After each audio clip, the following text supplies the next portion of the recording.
बच्चा होश में हो जा। नहीं तो रात के खटिया से टंगा दी तो कदम देला जाए ये गरी ही लो अपने करम वालो ज्यादा बोलबो दू चार हो जाता हां जरा घरों के खून के जानते बालू तू तो पहले के जमाना ऐसा हो। हां कैसा हो कि थोड़ा कम लोग जानकार होखे। वाह वाह हमरे दादा चाचा पैर में जूता ना पहने। हां वही मोटकी लठिया में हो। लठिया के हुरवा में। अच्छा तो वही में लोग तेल पियावे। हां चमड़े जूता रहल। हां हो लठिया में लोग तेल पियावे पर यार होके खा। हां तो रही लोग देख ना जूता के वही में लोग टांग ले। अच्छा तो कपड़ा पहने ना। हां कपड़ा खोल के ही कानी पर टांग ले। हां वो झोरा में ठूस के जब बारात चले तो बाराती मेरे को तुम लवंडा ना 3-4 किस्म के लवंडा होके। अरे वाह कैसन कैसन हो हुरका के नाच अलग होके पखाउच के नाच अलग होके। वाह अच्छा तो यही में कलैया लोग अलग मारे फाली के नाच अलग होके। अड्डा भरा वाला लवंडा जब तो कैसे लवंडा नाचत गावत चले हम तो के लवंडा लोग तनी तो हके ना हो पहले वाला लवंडा कहतनी जो तड़िया और रखले रहे। अच्छा तो बारात आई मसाला गजब लवंडा चोखबर बानो गजब चोख लवंडा आज बहुत ठनका लवंडा आई बा हो बाराती में दूर का लवंडा बना से को तनी छरहरे हो।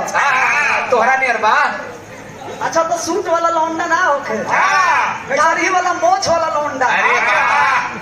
अच्छा तो यही में कुछ लोग काम तड़ाव उन्हें मत मिलावत हो ना हमने के ना कबो कहब जब ऐसा कोनो बात नहीं के धोती कुर्ता वाला लौंडा उजरे तो पहले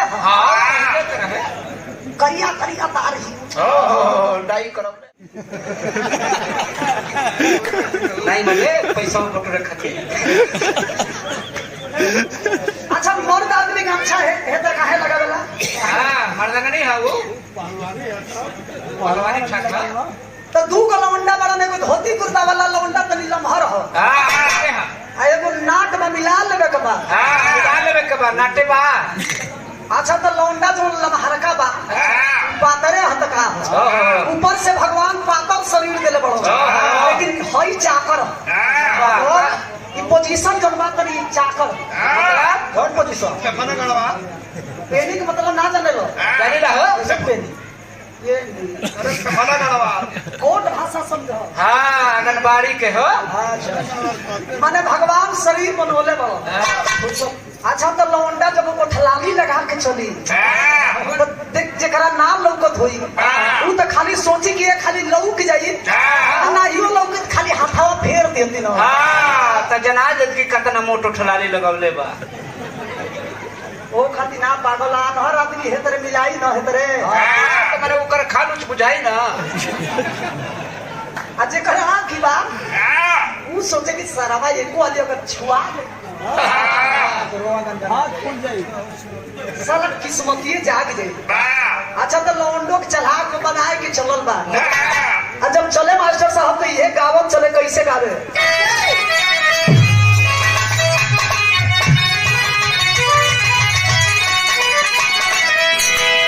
पर्दा बढ़ा लो भैया। हां त तने हिले लो भैया देखा दे पहले लौंडा लेके चले हम लौंडा थोड़े अरे ना वही पहल के वाला लौंडा कहतनी हो जौन तंकी से देखा दे जौन डाई होई कइले वही लौंडा कहतनी। दुल्हन के दुल्हा है मेरे मास्टर ऐसा बा। अरे सबका नसीबे खोल दे हो दुल्हैया जाके रोवा दिया दुल्हा चटकल में बोरा बिने बोरा भी नत रहल दुल्हैया के तो हम माटी लगा जब न तबे तो गलम खाली पीट पे कइले रहे।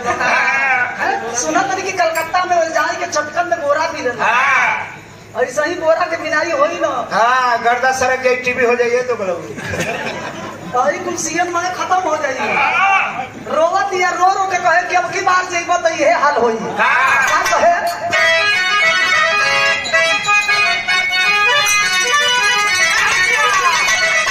अरे डूबी मार दी बोलो मुझी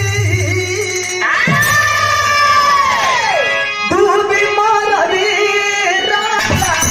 जय बजो यही तो लौंडा एंटीना ने टंगले रहे हो। अच्छा तो कुल आदमी इतना चढ़ाक बा अभी हम झाम उठौनी ना तले समझ गेल क्यों कैसे चले हमू तो मिलावते रहे कि देखी ई कुल दुनिया देखले बड़ो कि ना देखले नहीं खिने तोहरा बात कही से बुझाता कि जरूर नाचत कूदत होई। काहे ना तोहरो के तभी दूधा के दांत निकलता तोहरो से ज्यादा इज्जदार मीरा मूर्ति बड़ी अभी बेचारा अभी 56 साल के तो होते बा अब ये पचखा फेंकता कहरो भगाई बुका लौंडा चले तो कैसे चले बाबू अरे डूबी मार अभी अगर नीक लगी तो हमारे नाम पर नाम पता रखा लौंडा के नाम पर पता रे लौंडा तनी ध्यान दो समझल करो बच्चा बाप करिया करिया दाढ़ी करिया करिया मुंह शराब दे यार तनी छरहरे ह त का ह लेकिन बड़ा चोखबा अरे डूबी मार अभी राजा डूबी मार अभी राजा जय बजो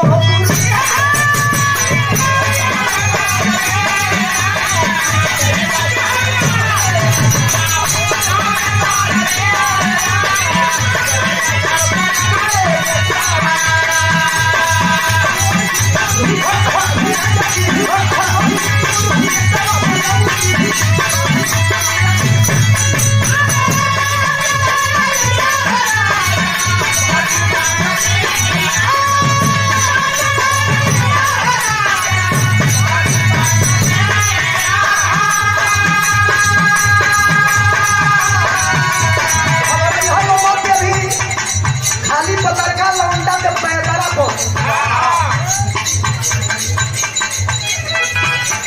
सामने आ जाए कोई मजा नहीं करे वही पुरु के सवा वही पुरु के सवा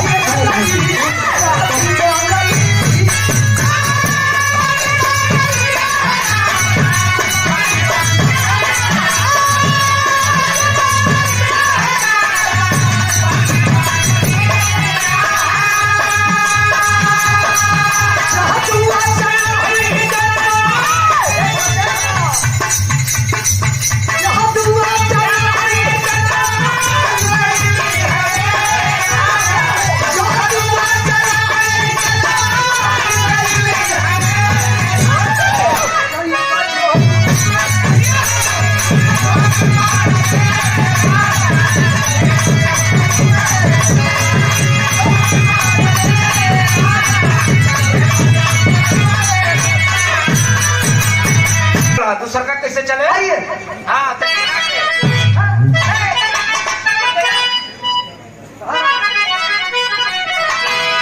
कभी कभी सुने के चाहिए कुल गीत कभी पुरान ना हो मजाक वाली बात ना आप लोग जाना तनी रे घरी कौन कौन कुल गाना निकला था अच्छा तो हद कर दिल बना सुनो इतना अश्लीलता चरण सीमा पर हो गई बा कि गीत परिवार में गावे लायक नहीं खे पहिलका तो गाँव सके वही रे जगहिया दाते काट लिहले राजा जी काहे ना जी भेले चाट भी हले राजा जी इंटरनेशनल लेवल का फुआ रहा है